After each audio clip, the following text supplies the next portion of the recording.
Bro, lo pernah nggak sih ngerasa ada yang aneh di balik transfer pemain voli yang bikin gempar? Kayak lo denger berita Megawati Hangestri pindah ke Manisa BBSK, tapi kok berasa ada yang nggak diceritain? Gue kasih tahu sekarang. Cerita di balik transfer ini jauh lebih gila dari yang lo bayangin. Halo semuanya, gue kembali lagi di channel Zona Megatron. Kali ini gue bakal bongkar abis-abisan semua rahasia di balik kedatangan Megawati ke Manisa yang bikin dunia voli gempar abis. Dan percaya deh, setelah denger cerita ini, lo bakal mikir dua kali soal apa yang sebenarnya terjadi di balik layar.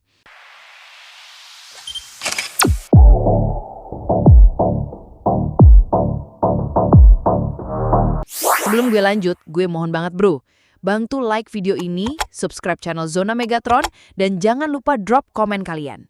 Seriously, dukungan lo tuh yang bikin gue semangat terus ngasih konten kayak gini. Jadi please, 1 detik aja buat pencet tombol merah itu ya. Oke, langsung aja nih. Jadi ceritanya, pelatih Manisa BBSK, Caner Doancai, bikin pernyataan yang bikin semua orang melongo. Dia bilang, dan gue kutip ya, Megawati adalah kejutan terbesar musim ini. Tapi yang bikin gue penasaran tuh, kenapa dia sampai bilang gitu? Maksudnya emangnya sebelumnya dia nggak expect bisa dapetin Mega. Si Doancai ini ngaku loh, dia sendiri nggak nyangka bisa mendatangkan pemain sekelas Megawati. Dia pemain luar biasa, dan keputusannya gabung ke Manisa mengejutkan banyak pihak, termasuk kami. Gitu katanya di konferensi pers. Nah, kata termasuk kami ini yang bikin gue mikir bro, emangnya mereka sendiri nggak yakin bakal berhasil? Tapi tunggu dulu. Ceritanya makin menarik nih.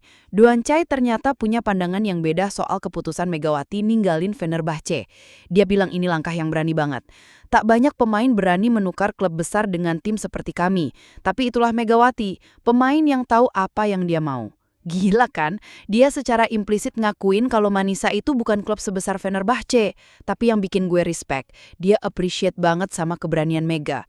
Cuma gue jadi mikir nih, emangnya ada faktor lain yang bikin Mega berani ambil keputusan ini? Karena logikanya, siapa sih yang mau turun level klub kecuali ada alasan kuat? Nah, ini dia yang bikin gue makin penasaran. Ternyata, pas pertama kali dengar rumor soal Megawati mau gabung, si Doancai ini gak percaya. Dia bilang, saat pertama mendengar rumor, saya pikir itu mustahil. Tapi kini dia di sini. Ini awal dari bab baru. Bro, lo bayangin gak sih, pelatihnya sendiri mikir itu mustahil. Terus tiba-tiba jadi kenyataan. Pasti ada cerita seru di balik ini. Gue curiga nih, ada yang main di belakang layar. Soalnya kan aneh banget, pemain top tier kayak Mega, tiba-tiba mau ke klub yang pelatihnya aja nggak percaya bisa dapetin dia. Oke, sekarang gue mau cerita soal strategi mereka. Doancai udah planning banget nih. Dia mau jadiin Megawati sebagai pusat permainan Manisa. Dia akan jadi pusat permainan kami, bukan hanya karena kualitasnya, tapi juga kepemimpinan di lapangan. Ini smart move sih bro, tapi gue jadi mikir, pressure ke Mega bakal gede banget. Bayangin aja, lo jadi satu-satunya harapan klub, semua mata tertuju ke lo. Gue yakin Mega strong enough buat handle ini, tapi tetap aja, ini bukan tanggung jawab yang ringan. Nah, ini yang paling bikin gue shock.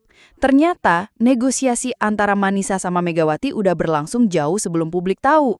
Doancai bilang, kami sudah tunggu dan persiapkan sejak lama. Ini bukan keputusan dadakan. Gila parah. Jadi selama ini mereka udah main rahasia-rahasiaan. Gue jadi mikir, dari kapan sih mereka mulai nego? Dan yang paling penting, kenapa harus dirahasiakan? Pasti ada alasan kuat yang bikin mereka harus hati-hati banget sama deal ini. Mungkin ada interference dari pihak lain, atau ada klausul khusus yang sensitif. Tapi yang paling bikin gue terharu tuh, pengakuan emosional dari Doancai. Dia bilang Megawati adalah pemain impiannya. Setiap pelatih punya satu nama yang ia ingin latih dalam hidupnya. Bagi saya, itu Megawati. Bro, ini bukan cuma soal profesional lagi, ini udah personal banget. Gue bisa ngebayangin gimana senengnya dia pas tahu Mega mau gabung. Tapi di sisi lain, ini juga nunjukin kalau expectation ke Mega bakal tinggi banget. Soalnya udah jadi dream playernya si pelatih. Sekarang soal ambisi mereka. Doancai punya target yang nggak main-main. Dia pingin bawa Manisa ke level Eropa. Dengan Mega, kami tak hanya bertarung di liga lokal. Kami ingin Eropa tahu nama Manisa BBSK. Optimis banget ya, tapi gue suka confidence-nya.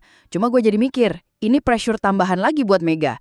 Dia nggak cuma dituntut perform di liga lokal, tapi juga harus bisa bawa klub ke panggung Eropa. That's a huge responsibility, bro. Dan yang terakhir, ini yang paling gila. Doancai ngaku dia siap mempertaruhkan posisinya demi merekrut Megawati. Dia bilang ke manajemen, ambil dia atau saya pergi. Itulah keyakinan saya pada Mega. Parah kan? Dia literally ngasih ultimatum ke manajemen. Ini nunjukin seberapa desperate dan yakin dia sama Megawati. Tapi gue jadi mikir, manajemen pasti shock banget dapat ultimatum kayak gini. Terus gimana respon mereka? Pasti ada drama internal yang nggak kita tahu. Nah, itu dia bro, cerita lengkap di balik transfer Megawati ke Manisa yang ternyata jauh lebih kompleks dari yang kita kira. Dari negosiasi rahasia yang udah berlangsung lama, sampai ultimatum pelatih yang siap resign demi rekrut Mega. Gila banget kan perjalanannya? Gue penasaran banget sama kelanjutan cerita ini. Apakah Mega bakal bisa memenuhi semua expectation yang udah dibangun? Atau justru pressure ini bakal jadi beban buat dia? Dan yang paling penting, ada nggak sih rahasia lain yang belum terbongkar dari deal ini? Makasih banyak udah nonton sampai habis, brah. Jangan lupa like, subscribe, dan nyalain lonceng notifikasi biar nggak ketinggalan update terbaru dari Zona Megatron. Drop juga komen kalian. Menurut lu gimana nih soal transfer kontroversial ini? Gue pengen banget tahu pendapat kalian.